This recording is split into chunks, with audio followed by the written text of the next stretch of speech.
ஆன்மீக நண்பர்கள் அனைவருக்கும் என்னுடைய அன்பான வணக்கம். புத்தாண்டு ராசி பலன் 2025. 2025ஆம் ஆண்டு விரைவில் தொடங்கவுள்ள நிலையில் இந்த புத்தாண்டில் ஒவ்வொரு ராசியை சேர்ந்தவர்களும் எந்த விஷயத்தில் கவனமாக இருக்க வேண்டும், யாருக்கெல்லாம் அனுகூலமும் நன்மைகளும் அதிகரிக்கும் என்பதை தெரிந்து கொள்வதோடு பிரச்சனைகளை நுண்ணறிவுடன் சரியான பரிகார வழிகாட்டுதல்களுடன் கடப்பது என்பதை தெரிந்து கொள்வோம். 2025 புத்தாண்டில் ஒவ்வொரு ராசி சேர்ந்தவர்களும் எந்தெந்த விஷயங்களில் எப்படி இருக்க வேண்டும், அதனை எப்படி கையாள வேண்டும் என பல்வேறு விதமான பலன்கள் குறித்து 12 ராசிகளுக்கும் இங்கு கொடுக்கப்பட்டுள்ளது. அது குறித்து இங்கு காண்போம். புத்தாண்டு என்றாலே சிறப்புதான். தற்போது 2025ஆம் ஆண்டு இனிதே தொடங்குகிறது. ஒவ்வொரு புத்தாண்டும் நல்ல முறையில் இருக்க வேண்டும் என அனைவரும் சிந்திப்பது சகஜம்தான். ஆனால் கிரகங்களின் மாற்றங்களை பொறுத்து அளவில் பல்வேறு விதமான சுப மற்றும் அசுப பலன்கள் அனைவருக்கும் உண்டாகும். 2025ஆம் ஆண்டில் ஜனவரி 4ஆம் தேதி புதன் பகவான் தனுசு ராசிக்கு பெயர்ச்சி. அதன் மூலம் தொடங்கி டிசம்பர் 29இல் மீண்டும் தனுசுவில் புதன் நுழைவதோடு முடிவடைகிறது. இந்த ஆண்டில் முக்கிய கிரகங்களான குரு பெயர்ச்சி, சனி பெயர்ச்சி, ராகு கேது பெயர்ச்சிகள் அடுத்தடுத்து நடக்க உள்ளன. கிரகங்களின் இந்த மாற்றத்தால் 12 ராசிகளுக்கு தனிப்பட்ட குடும்ப வாழ்க்கை மற்றும் தொழில், வேலை தொடர்பான விஷயங்களில் முன்னேற்றமும் பாதிப்பும் கலந்தே இருக்கும். அதிலும் குறிப்பாக சனி ராகுவின் இணைவு 50 நாட்கள் வரை நீடிக்க உள்ளதால் உடல்நல பிரச்சனை, புதிய நோய் தொற்று, வேலை தொடர்பான சிக்கல்கள் என வாழ்க்கையில் பல அம்சங்களை பாதிக்கக்கூடியதாக இருக்கும். 2025இல் நடக்கும் முக்கிய கிரக பயிற்சிகள். சனி பயிற்சி மார்ச் 29ஆம் தேதி சனி பகவான் கும்பராசியிலிருந்து பயிற்சியாகி மீனராசிக்கு பயிற்சியாகிறார். குரு பயிற்சி மே 14ஆம் தேதி புதன்கிழமை குரு பகவான் ரிஷப ராசியிலிருந்து மிதுன ராசிக்கு மாறவுள்ளார். ராகு கேது பயிற்சி மே 18ஆம் தேதி ராகு கும்பராசிக்கும் கேது சிம்ம ராசிக்கும் பயிற்சியாக உள்ளார்.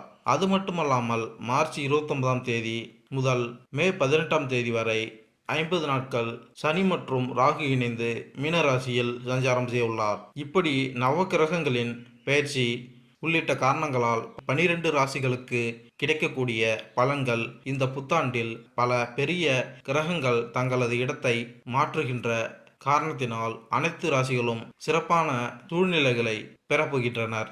அவ்வப்போது பல்வேறு விதமான சிக்கல்கள் ஏற்பட்டாலும் யோகங்கள் கிடைக்கக்கூடும்.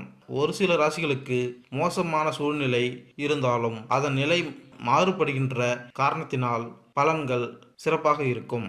அந்த வகையில் இந்த 2025 புத்தாண்டில் ஒவ்வொரு ராசியை சேர்ந்தவர்களும் எந்த விஷயங்களில் எப்படி இருக்க வேண்டும், அதனை எப்படி கையாள வேண்டும் என பல்வேறு விதமான பலன்கள் குறித்து 12 ராசிகளுக்கும் இங்கு கொடுக்கப்பட்டுள்ளன. அது குறித்து இங்கு காண்போம். மீனம் ராசி. இவர்கள் கண்ணியமானவர்கள், பணிவானவர்கள், தத்துவவாதிகள், மதம், சம்பிரதாயம் மற்றும் இறைப்பயம் மிக்கவர்கள். இவர்கள் அமைதியின்றி இருப்பார்கள். எப்பொழுதும் கனவுலகில் இருப்பார்கள். வாழ்க்கையை பற்றி கனவு காண்பார்கள். இவர்கள் இயல்பிலேயே அன்பு, இரக்கம் மற்றும் விசுவாசம் மிக்கவர்கள்.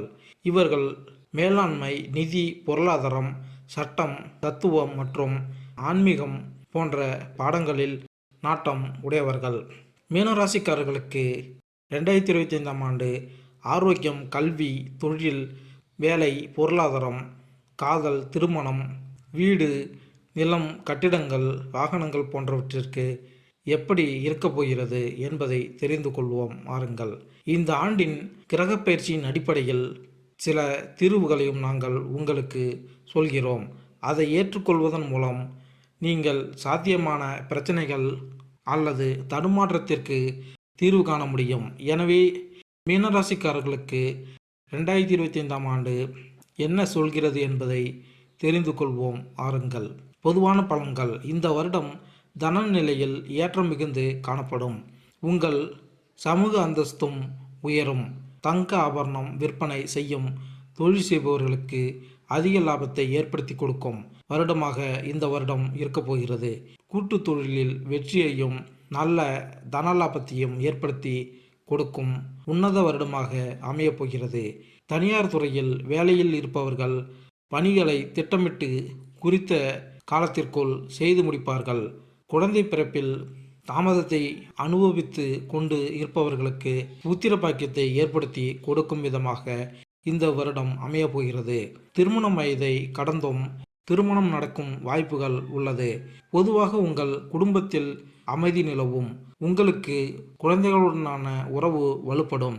இந்த வருடம் ஆடம்பர பொருட்கள் வாங்குவதற்கு, வீடு கட்டும் பணிக்காகவும் அதிக பணத்தை செலவுகள் செய்ய வேண்டி வரலாம். செலவுகளை குறைத்து நீண்டகால முடிவுகளில் தனத்தை முதலீடு செய்வது எதிர்காலத்தில் அதிக லாபத்தை கொடுக்கும். உங்கள் குடும்பத்தில் உள்ளவர்கள் மற்றும் உறவினர்களுடன் சுமூகமான உறவு நிலை நீடிக்கும். இந்த வருடம் வெளிநாடுகளுக்கு சுற்றுலா சென்று வருவதற்கும் செலவுகள் செய்வீர்கள். வெளிநாடுகளுக்கு சுற்றுலா சென்று வருவது மனதிற்கு உற்சாகத்தை தரும். காதல், திருமணம், குடும்பம் மற்றும் இல்லற வாழ்க்கை. காதல் உறவில் உள்ள இளம் காதலருக்கு இடையே அந்யோன்யம் அதிகரித்து காணப்படும். மத்திய வயது காதலருக்குள் மார்ச் மற்றும் ஏப்ரல் மாதங்களில் காதல் உறவில் மனஸ்தாபங்கள் உண்டாகலாம். உங்கள் பேச்சில் கவனம் தேவை. காதல் உறவில் உள்ளவர்கள் மே மற்றும் ஜூன் மாதங்களில் இன்ப சுற்றுலா சென்று மகிழ்வீர்கள். ஆகஸ்ட் மற்றும் செப்டம்பர் மாதங்கள் தங்கள் காதல் துணையின் மேல் பாசம் அதிகரித்து காணப்படும். புதிதாக தங்கள் காதலை தெரிவிக்க விரும்புபவர்கள் தங்கள் துணையை உணவு விடுதிகளுக்கு அழைத்து சென்று அவர்களை பற்றி அறிந்து கொள்ளவும், அவர்களின் விருப்பு வெறுப்புகளை பற்றி தெரிந்து கொள்வதற்கும் செப்டம்பர் மற்றும் நவம்பர் ஆகிய மாதங்கள் உகந்த மாதங்கள் ஆகும். ஜனவரி மற்றும் பிப்ரவரி ஆகிய மாதங்களில் உங்கள் வாழ்க்கை துணையுடன் பேசும்போது தாங்கள் உதிர்க்கும் வார்த்தைகளில் கவனம் தேவை. நீங்கள் யோசிக்காமல் பேசும் வார்த்தைகளை தவிர்ப்பதன் மூலம் தேவையில்லாத மனஸ்தாபத்தை தவிர்க்கலாம். நடுத்தர வயதில் உள்ள திருமண தம்பதிகள் அமைதியான வாழ்க்கைக்கு விட்டு கொடுத்து போகும் மனப்பான்மையை வளர்த்து கொள்வது நன்மை பயக்கும். மார்ச் மாதத்தில் இருந்து டிசம்பர் மாதம் வரை கணவன் மற்றும் மனைவிக்கிடையே கருத்து வேறுபாடுகள் நீங்கி ஒற்றுமை அதிகரித்து காணப்படும். இந்த ஆண்டு உங்கள் 5வது வீட்டில் எந்த எதிர்மறை கிரகத்தின் நீண்டகால தாக்கமில்லை. இந்த நேரத்தில் ராகுவின் செல்வாக்கு ஆண்டின் தொடக்கத்திலிருந்து மே மாதத்தின் நடுப்பகுதி வரை 5ஆம் வீட்டில் தங்கியிருப்பார். இதன் காரணமாக உங்கள் காதல் வாழ்க்கையில் பெரிய பிரச்சனைகள் எதுவும் ஏற்படாது. ஆனால் சிறிய தவறான புரிதல்கள் இங்கேயும் அங்கேயும் இருக்கலாம். அதை நீங்கள் புரிந்து கொள்வதன் மூலம் அகற்றி உங்கள் காதல் வாழ்க்கையை அனுபவிக்க முடியும். மே மாதத்திற்கு பிறகு 5ஆம் வீட்டிலிருந்து ராகுவின் தாக்கமும் விலகும். எனவே உங்கள் முயற்சிகள், உங்கள் செயல்கள் மற்றும் உங்கள் நடத்தைக்கு ஏற்ப உங்கள் காதல் வாழ்க்கையில் நீங்கள் தொடர்ந்து முடிவுகளை பெறுவீர்கள். அன்பின் கிரகமான சுக்கிரன் ஆண்டின் பெரும்பகுதி உங்களுக்கு சாதகமாக இருப்பதாக தெரிகிறது. இந்த எல்லா காரணங்களால் உங்கள் காதல் வாழ்க்கை பொதுவாக நன்றாக இருக்கும். மீனராசிக்காரர்களுக்கு 2025ஆம் ஆண்டு உங்கள் காதல் வாழ்க்கைக்கு நல்லது. இந்த ஆண்டு உங்கள் காதலில் வெளிப்படைத்தன்மையை பேணுவதன் மூலம் உங்கள் காதல் வாழ்க்கையை அனுபவிக்க முடியும். நீங்கள் திருமண வயதை அடைந்து திருமண முயற்சியில் ஈடுபட்டிருந்தால் இந்த ஆண்டு சாதகமான பலன்களை பெற நீங்கள் கொஞ்சம் கூடுதல் முயற்சி செய்ய வேண்டியிருக்கும். மே மாதத்தின் நடுப்பகுதி வரை ராகு கேதுவின் தாக்கம் 7வது வீட்டில் இருக்கும். இந்த காலகட்டத்துடன் தொடர்புடைய ஒரு நல்ல விஷயம் இருக்கும்போது குருவின் 5வது அம்சமாகும். குரு உங்கள் 7வது வீட்டை 5வது வீட்டிலிருந்து பார்ப்பார். இது திருமணத்திற்கு வாய்ப்பளிக்கும். அதாவது ஒருபுறம் திருமண வாய்ப்புகளை பலவீனப்படுத்த முயற்சிக்கிறார். குரு திருமண வாய்ப்புகளை வலுப்படுத்த முயற்சிப்பார். திருமணம் தொடர்பான விஷயங்களில் குரு செல்வாக்கு செலுத்துவார் மற்றும் திருமண வாய்ப்புகள் மாறும். அத்தகைய சூழ்நிலையில் தொடர்ச்சியான முயற்சிகள் திருமணத்திற்கு வழிவகுக்கும். ஆண்டின் முதல் பகுதி திருமணம் தொடர்பான விஷயங்களுக்கு கடினமான ஆனால் சாதகமான முடிவுகளை தரும். திருமணம் தொடர்பான விஷயங்களில் பிற்காலம் மிகவும் ஆதரவாக இருக்காது. தாம்பத்திய வாழ்க்கையை பற்றி பேசினால் இந்த ஆண்டு இந்த விஷயத்தில் மிகவும் கவனமாக இருக்க வேண்டும். ஆண்டின் முதல் பகுதியில் ராகு கேதுவின் தாக்கம் 7வது வீட்டில் இருக்கும். மார்ச் மாதத்திற்கு பிறகு சனியின் தாக்கம் ஆண்டு முழுவதும் 7வது வீட்டில் இருக்கும். உங்கள் காதல் மனைவியின் உடல்நலம் அவ்வப்போது பிரச்சனைகளை ஏற்படுத்தலாம். அல்லது உங்கள் துணையுடன் ஒருங்கிணைப்பை பராமரிப்பதில் சில சிரமங்கள் இருக்கலாம். ஆண்டின் முதல் பகுதி, குறிப்பாக மே மாதத்தின் நடுப்பகுதி வரை குருவின் பார்வையால் பிரச்சனைகள் எழுந்தாலும் அவை குணமாகும். அதே சமயம் மே மாதத்தின் நடுப்பகுதிக்கு பிறகு பிரச்சனைகளை சமாளிக்க நிறைய முயற்சிகள் எடுக்க வேண்டியிருக்கும். அதே சமயம் திருமண வாழ்க்கை ஆண்டு முழுவதும் கவனமாகவும் புத்திசாலித்தனமாகவும் வாழ வேண்டும். 2025ஆம் ஆண்டு மீனராசிக்காரர்களின் குடும்பம் மற்றும் இல்லற வாழ்க்கை. மீனராசிக்காரர்களுக்கு ஆண்டின் தொடக்கத்தில் இருந்து மார்ச் மாதம் வரை சனியின் 3ஆம் வீட்டின் பார்வை உங்கள் 2வது வீட்டில் இருப்பதால் குடும்ப உறவுகளை பலவீனப்படுத்தலாம். ஆனால் பிற்காலத்தில் பிரச்சனைகள் படிப்படியாக முடிவடையும். நீங்கள் உங்கள் குடும்ப உறுப்பினர்களுடன் நல்ல உறவை பேணுவது மட்டுமல்லாமல் குடும்ப விஷயத்திலும் சிறப்பாக செயல்பட முடியும். மீனராசிக்காரர்களுக்கு 2025ஆம் ஆண்டு முதல் பகுதியில் எந்த எதிர்மறை கிரகத்தின் தாக்கமும் 4வது வீட்டில் நீண்ட காலத்திற்கு நிலைக்காது. மே மாதத்தின் நடுப்பகுதிக்கு பிறகு குரு 4வது வீட்டில் பயிற்சிப்பார். 4வது வீட்டில் குரு பயிற்சி நல்லதாக கருதப்படவில்லை. எனவே மே மாதத்தின் நடுப்பகுதிக்கு பிறகு குடும்ப விவகாரங்கள் அல்லது குடும்ப விஷயங்களில் சில குழப்பங்கள் ஏற்படலாம். இதனால் இல்லற வாழ்க்கை கொஞ்சம் பலவீனமாக இருக்கும். நீங்கள் குடும்பத்தை பற்றி அலட்சியமாக இருக்கக்கூடாது. வேலை மற்றும் தொழில். இந்த வருடம் தனியார் துறையில் வேலை செய்பவர்களுக்கு உத்தியோகம் உயர்வை ஏற்படுத்தி கொடுக்கும் உன்னத வருடமாக அமையப் போகிறது. பொதுவாக தொழில் செய்பவர்களுக்கு புதிய தொழில் வாய்ப்புகளை ஏற்படுத்தி கொடுக்கும் வருடமாக இந்த வருடம் நிகழப்போகிறது.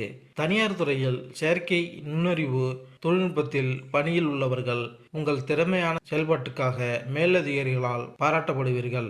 தனியார் துறையில் மேலாளராக பணியில் உள்ளவர்களுக்கு பணியிடத்தில் அதிக பணிச்சுமை இருந்த போதிலும் சிறப்பாக பணியாற்றுவீர்கள். இரும்பு எஃகு உற்பத்தி தொழிற்சாலையில் பணியில் உள்ள தொழிலாளருக்கு சம்பள உயர்வு கிடைக்கும். ரசாயனம் தயாரிக்கும் தொழிற்சாலையில் தொழிலாளர்களாக பணியில் உள்ளவர்கள் அதிகாரிகளின் ஆதரவை பெற்று பணியில் உயர்வை பெறுவீர்கள். மருத்துவர்களாக அரசு உத்தியோகத்தில் இருப்பவர்களுக்கு பதவி உயர்வு மற்றும் தன நிலையிலும் நல்ல ஏற்றம் உண்டாகும். தனியார் துறையில் வேலையில் மேலாளர்களாக பணியில் உள்ளவர்களுக்கு உத்தியோகத்தில் கூடுதல் பொறுப்புகள் வழங்கப்படும். மின் வர்த்தக துறையில் பணியில் உள்ளவர்கள் உங்கள் பணியிடத்தில் உங்கள் அதிகாரிகளால் பாராட்டப்படுவீர்கள். சக ஊழியர்களின் ஒத்துழைப்புடன் அலுவலக வேலைகளை திறன்பட செய்து முடிப்பீர்கள். ஜனவரி மற்றும் பிப்ரவரி மாதங்களில் சுய தொழில் நல்ல லாபம் கிடைக்கப் பெறுவீர்கள். மார்ச் மற்றும் ஏப்ரல் மாதங்களில் கூட்டு தொழில் செய்பவர்களுக்கு கூட்டாளியுடன் கருத்து வேறுபாடுகள் ஏற்படும் வாய்ப்புகள் உள்ளது. ஊக வணிகம் எனப்படும் பங்கு மற்றும் பொருள் வர்த்தகம் சம்பந்தப்பட்ட தொழில் செய்பவர்கள் தங்கள் வருமானத்தை உயர்த்தி கொள்ள புதிய முடிவுகளை செய்வது அதிக லாபத்தை கொடுக்கும். மீனராசிக்காரர்களுக்கு வணிக கண்ணோட்டத்தில் இந்த ஆண்டை கலப்பு அல்லது சராசரி என்றும் கூறலாம்.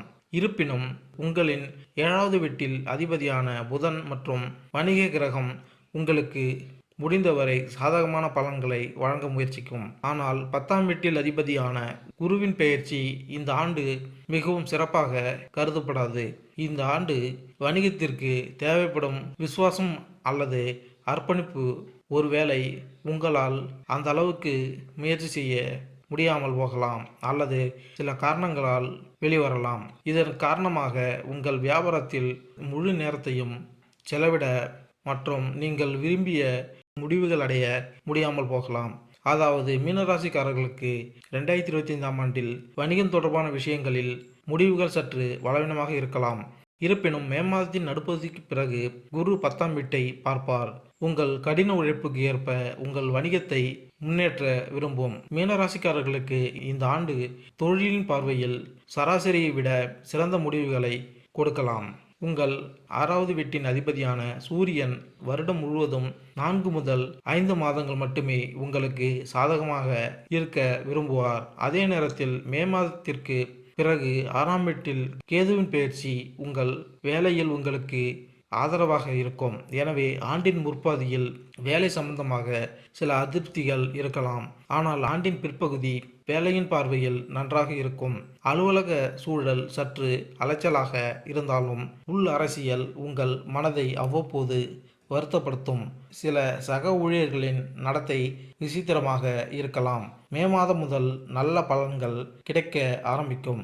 ஆண்டின் தொடக்க பகுதி வேலையின் பார்வையில் சற்று பலவீனமாக இருக்கலாம்.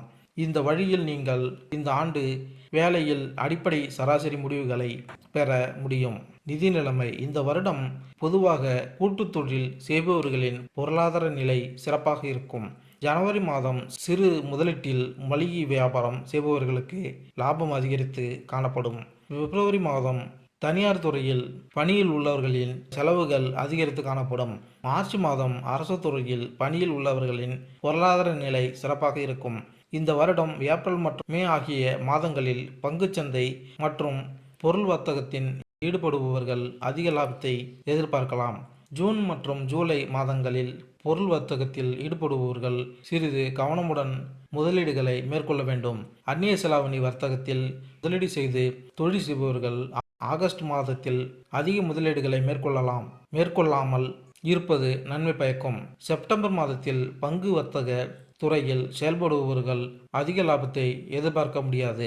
இந்த வருடம் அக்டோபர் மாதத்தில் தொழிலை விரிவுபடுத்த கடன் வாங்கும் சூழ்நிலை ஏற்படும். நவம்பர் மாதம் கடன் சுமை அதிகமாகும் என்பதால் கடன் வாங்காமல் இருப்பது நல்லது. டிசம்பர் மாதத்தில் வீடு மற்றும் நிலம் வாங்க வேண்டும் என்ற எண்ணத்தை உடையவர்கள் தங்கள் எண்ணம் போல் சொத்துக்களை வாங்கி தங்களின் ஆசைகளை நிறைவேற்றிக் கொள்ள உகந்த மாதமாகும். சுயமாக தொழில் செய்பவர்கள் நவம்பர் மற்றும் டிசம்பர் மாதங்களில் தொழில் நிமித்தமாக வெளிநாடுகளுக்கு சென்று வருவதற்காக செலவுகள் செய்வீர்கள். இந்த ஆண்டு நிதி விஷயங்களிலும் கலவையாக இருக்கலாம். பணவீட்டின் அதிபதியான செவ்வாய் ஆண்டின் சில மாதங்களில் மட்டுமே நிதி விஷயங்களில் உங்களை முழுமையாக அதிகரிக்க முடியும். அதே நேரத்தில் ஆண்டின் தொடக்கத்திலிருந்து மார்ச் மாதம் வரை லாப வீட்டிற்கு அதிபதி 12ஆம் வீட்டில் பெயர்ச்சிப்பதால் நிதி விஷயங்களில் நல்ல சூழ்நிலை இல்லை. இருப்பினும் மார்ச் மாதம் முதல் லாப வீட்டிற்கு அதிபதி முதல் வீட்டிற்கு மாறுகிறார். லாப வீடான அதிபதி முதல் வீட்டிற்கு செல்வது சாதகமாகவும் உங்களுடன் நல்ல தொடர்பாகவும் கருதப்படும். நிதி விஷயங்களில் சனியின் பெயர்ச்சி முதல் வீட்டில் நல்லதாக கருதப்படவில்லை. இந்த நேரத்தில் நீங்கள் நல்ல முடிவுகளை பெறாமல் இருக்கலாம். இருப்பினும் இவை இன்னும் ஒப்பீட்டளவில் சிறப்பாக இருக்கலாம். செல்வத்தின் கிரகமான குரு ஆண்டின் தொடக்கத்திலிருந்து மே மாதத்தின் நடுப்பகுதி வரை 9ஆம் வீட்டில் இருந்து லாப வீட்டை பார்ப்பார். மகரத்துடன் குரு உறவு நன்றாக இல்லை என்றாலும் குருவின் பார்வை நிச்சயம் நல்ல பலன் கிடைக்கும். இதன் மூலம் வருமான பார்வையில் இந்த வருடம் உங்களுக்கு கலவையான பலன்களை தரும். உங்களின் உழைப்புக்கு ஏற்ப 100% இல்லாவிட்டாலும் 70 முதல் 80% லாபம் தொடர்ந்து கிடைக்கும். நிலம், கட்டிடம், வாகன சுகம். மீனராசிக்காரர்களுக்கு நிலம் மற்றும் கட்டிடங்கள் தொடர்பான விஷயங்களில் ஆண்டின் முதல் பகுதி மிகவும் சிறப்பாக இருக்கும். மே மாதத்தின் நடுப்பகுதிக்கு முன் 4வது வீட்டில் எந்த எதிர்மறை கிரகத்தின் நீண்டகால தாக்கம் இல்லை. எனவே ஜாதகத்தில் சாதகமான சூழ்நிலைகள் ஏற்பட்டால் நிலம் அல்லது மனை போன்றவற்றை வாங்குவது மட்டுமல்லாமல் வீடு கட்டும் பணியை முன்னெடுத்து செல்ல முடியும். குருவின் பயிற்சி 4வது வீடு மற்றும் நிலத்தில் இருக்கும் மற்றும் கட்டிடம் தொடர்பான விஷயங்களில் குழப்பமான உணர்வு இருக்கலாம். அத்தகைய சூழ்நிலையில் நீங்கள் தவறான நில ஒப்பந்தம் செய்யலாம். நீங்கள் ஏதேனும் நிலம் அல்லது சொத்து வாங்க விரும்பினால் அதை மே மாதத்தின் நடுப்பகுதிக்குள் வாங்க முயற்சிக்கவும். வீடு கட்டுவதாக இருந்தாலும் இந்த காலக்கெடுக்குள் கட்டுமான பணிகளை முடித்து விடுவது நல்லது. ஆண்டின் முதல் பகுதி நிலம் மற்றும் கட்டிடங்கள் தொடர்பான விஷயங்களில் ஒப்பீட்டளவில் சிறப்பாக இருக்கும். வாகனங்கள் தொடர்பான விஷயங்களுக்கும் ஆண்டின் முதல் பகுதி சிறப்பாக கருதப்படும். பிற்காலத்தில் வாகனங்கள் தொடர்பான முடிவுகள் பலவீனமாகவே இருக்கும். அதாவது உங்களுக்காக தவறான அல்லது பொருத்தமற்ற வாகனத்தை நீங்கள் தேர்வு செய்யலாம். எனவே ஆண்டின் தொடக்கத்திலிருந்து மே மாதத்தின் நடுப்பகுதி வரை வாகனங்கள் தொடர்பான முடிவுகளை எடுப்பது புத்திசாலித்தனமாக இருக்கும். மாணவர் மற்றும் கல்வி. இந்த வருடம் பொதுவாக நல்ல நிலையிலும் கல்வி கற்கும் மாணவர்கள் சிறந்து விளங்க இந்த வருடம் திகழ்கிறது. உயர்நிலை பள்ளியில் பொதுத் தேர்வு எழுத இருக்கும் மாணவர்கள் நன்றாக படிப்பதன் மூலம் அதிக மதிப்பெண் எடுத்து வெற்றி பெறுவார்கள். மேல்நிலை பள்ளியில் இறுதித் தேர்வு எழுத படிக்கும் மாணவர்கள் தங்கள் நினைத்த மதிப்பெண்ணை பெற முடியும். ஆரம்ப கல்வி படிக்கும் மாணவர்களுக்கு வீட்டில் விளையாட்டில் கவனம் சிதற வாய்ப்புகள் அதிகம். ஆனால் அவர்கள் அதிக கவனம் செலுத்தி படித்தால் நல்ல மதிப்பெண் பெற முடியும். அறிவியல் இளங்கலை பட்டப்படிப்பு படிக்கும் மாணவர்கள் அதிக கவனத்துடன் படித்து இறுதித் தேர்வுகளில் நல்ல மதிப்பெண் பெறுவார்கள். இந்த வருடம் கணித துறையில் முதுகலை படிப்பை படிக்கும் மாணவர்கள் சிறந்த முறையில் தேர்வுகள் எழுதி நல்ல மதிப்பெண்களை பெறுவார்கள். கணினி அறிவியல் உயர்கல்வி படிக்கும் மாணவர்கள் மார்ச் மாதத்தில் அதிக முயற்சிகள் போட்டு படிப்பதன் மூலம் படிப்பில் அதிக மதிப்பெண்களை பெற முடியும். தகவல் தொழில்நுட்பத் துறையில் பொறியியல் கல்வி படிக்கும் மாணவர்கள் கவனமுடன் படித்து கல்வியில் முதன்மையான மதிப்பெண்களை பெறுவார்கள். வெளிநாட்டில் தகவல் தொடர்பு துறையில் முதுகலை பட்டப்படிப்பு படிக்க ஆசைப்படும் மாணவர்களுக்கு ஏப்ரல் மாதத்திற்கு மேல் நல்ல வாய்ப்புகள் கிடைக்கும். மே மற்றும் ஜூன் மாதங்கள் அரசு சம்பந்தப்பட்ட தகுதி தேர்வுகளை எழுதி அரசு அலுவலகங்களில் வேலையில் சேர வாய்ப்புகள் கிடைக்கும். ஆசிரியர் பயிற்சி படிக்கும் மாணவர்கள் நல்ல மதிப்பெண்களுடன் தேர்ச்சி பெறுவதற்கு இந்த வருடம் சாதகமாக உள்ளது. இந்த வருடம் வெளிநாட்டில் ஆராய்ச்சி கல்வி படிக்கும் மாணவர்கள் தங்களது ஆராய்ச்சியில் வெற்றி பெறுவார்கள். 2025ஆம் ஆண்டு கல்வி கண்ணோட்டத்தில் கலவையான பலன்களை தரலாம். உயர்கல்விக்கு காரணமான உங்களின் லக்னம் அல்லது ராசி அதிபதி குரு ஆண்டின் தொடக்கத்திலிருந்து மே மாதத்தின் நடுப்பகுதி வரை நீங்கள் 3ஆம் வீட்டில் இருப்பார்.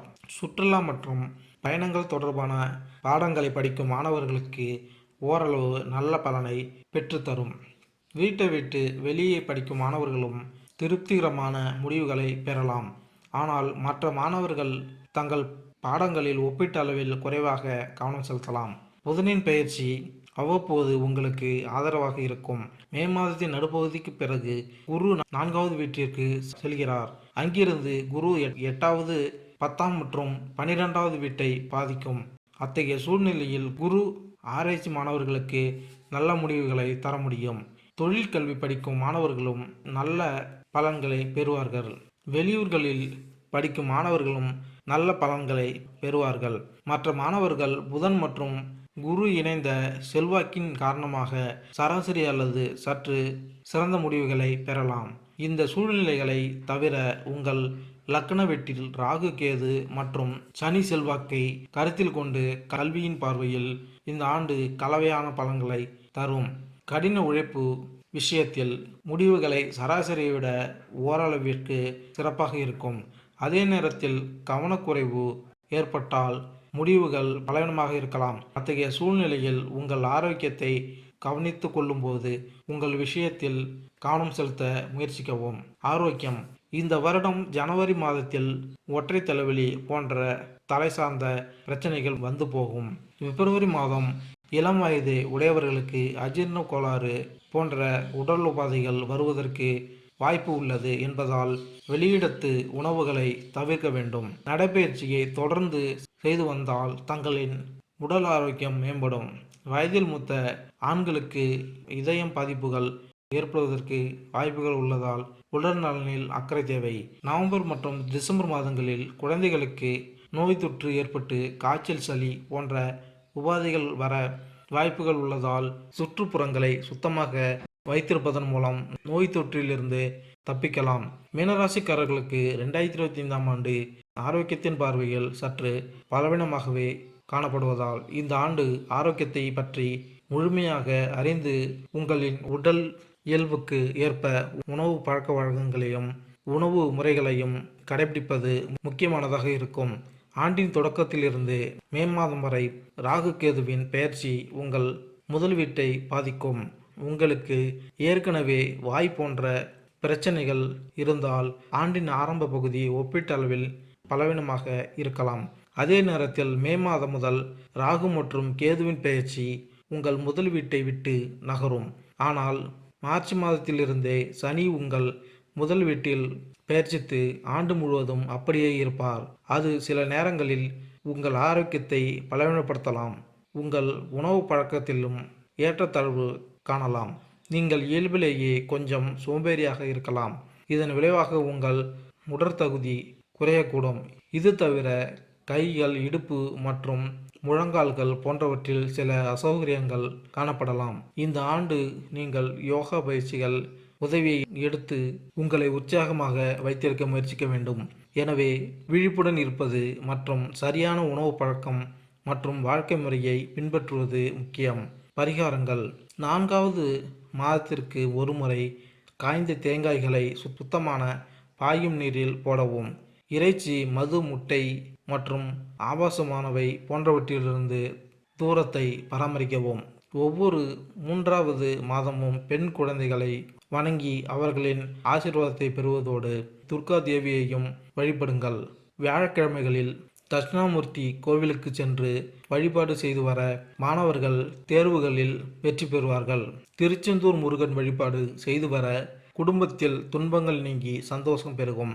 சனிக்கிழமைகளில் கருப்புசாமி வழிபாடு செய்து வர தொழில் சிறக்கும். கடன் சுமை குறைய செவ்வாய்க்கிழமைகளில் நரசிம்மர் கோவிலுக்கு சென்று நெய் தீபம் ஏற்றி வழிபாடு செய்து வரவும். அனைத்து விதமான ஐஸ்வர்யங்களை பெறுவதற்கு குரு பூஜை மேற்கொண்டால் நன்மை உண்டாகும். மேலும் இந்த வீடியோ உங்களுக்கு பிடித்திருந்தால் லைக் பண்ணுங்கள், கமெண்ட் பண்ணுங்கள், ஷேர் பண்ணுங்கள், மறக்காமல் சப்ஸ்கிரைப் பண்ணுங்கள். நன்றி, வணக்கம்.